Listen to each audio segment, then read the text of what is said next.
my name is Kelly and I'm one of the educators with Bywater Solutions, and I have this short tutorial about the introduction of the Holds History tab within your Koha staff client.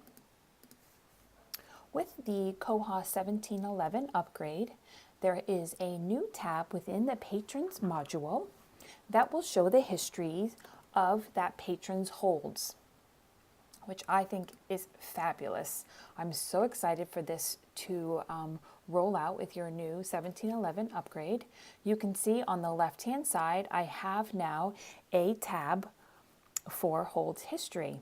So once I click that, I'm going to see a various number of different holds, whether that is in transit. So you can see that this hold is currently in transit for this patron.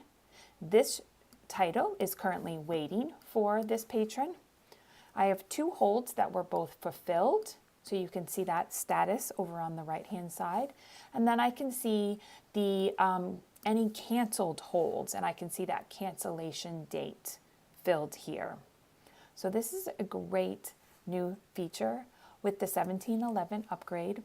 I'm so excited because I think the only way you could find out if a patron's hold was canceled and what that hold was if you went back to their notice tab, if they had notices set up for holds. Now I did want to show you that if the system preference intranet reading history is turned off, this tab will not be visible. So I'm going to go over to my administration module and show you how that works. So we have a system preference called intranet reading history, and this can be set to allow or don't allow staff to have access to patrons' checkout and hold history. So if I set that to don't allow, and I'm going to save that system preference here, and then I'm going to go back to that same patron.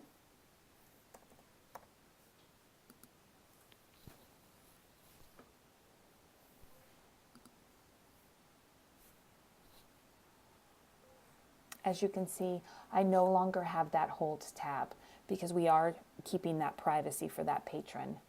So again, this is a new 1711 enhancement for holds history. Thanks so much. Thank you for watching. This tutorial is a production of Bywater Solutions.